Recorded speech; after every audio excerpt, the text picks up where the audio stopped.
मोदी जी, अगर एक सवाल मैं ये समझना चाहूँ कि ये जो तीसरा टर्म होगा आपका, वो पहले दूसरे से अलग कैसे होगा? पहला कार्यकाल मेरा कैसा गया, तो मैं सामान्य मानवी की जो जरूरतें थी उनको मैं एड्रेस करना चाहता था।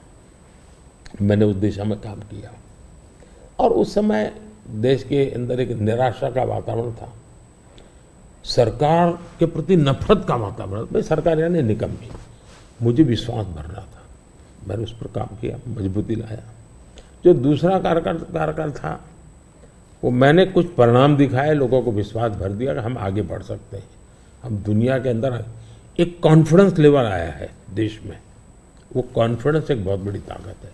अब आगे जो मेरा कार्यकाल है, मुझे ये जो हताशा में से विश्वास में परिवर्तित हुआ, आकांक्षा में परिवर्तन हुआ, जो एस्पिरेशंस के अंदर परिवर्तित हुआ, अब मुझे देश को तीसरी आर्थिक महाशक्ति बनाना है।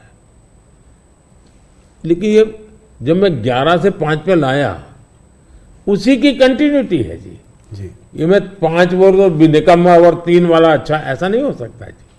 तो पहले मनमोहन सिंह के समय पर 11 तक थे, हम जोर लगा करके 5 पर ले आए, अब जोर लगा करके 3 पर ले जाएंगे। तो हम हर चीज में कंटिन्यूटी करना चाहते हैं। अब जैसे बिजली, हमने बिजली पहुंचाने का बड़ा अभियान चलाया, बिजली पहुंचा दी।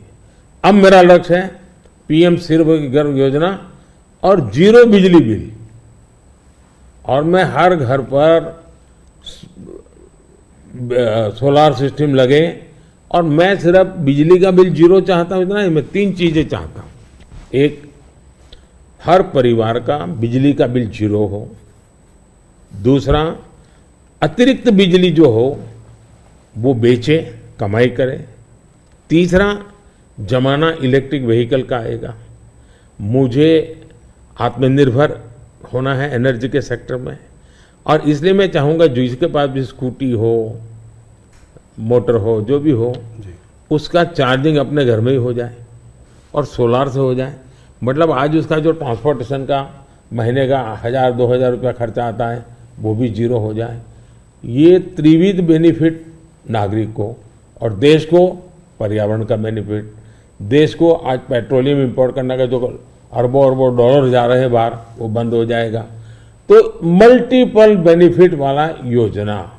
अब जैसे स्टार्टअप हब, मैन्युफैक्चरिंग हब बनाना है, मुझे इनोवेशन हब बनाना है, यानी मैं एक बिल्कुल नए एरिया पर देश को ले जाना चाहता हूँ, और बड़े कॉन्फिडेंस का, और विजन मेरा क्लियर है, मुझे कोई दुविधा नहीं, मेरे पास तय है। नेक्स्ट 100 डेज जो है, 4 जून के बाद 100 डेज में मुझे क्या काम करना है अभी से मेरे पास क्लियर है। 5 साल में क्या करना है क्लियर है। 2047 में विकसित भारत बने, क्लियर है। इसलिए मैं कहता हूं 24/7 फॉर 2047, ये मेरा मिजाज है। इस पर अलग से एक चर्चा करनी पड़ेगी आपको हमारे ग्रुप के साथ। आज विलास मुझसे सुबह एक सवाल पूछ रहे थे, मैंने कहा आप मोदी जी से खुद ही पूछना डायरेक्ट।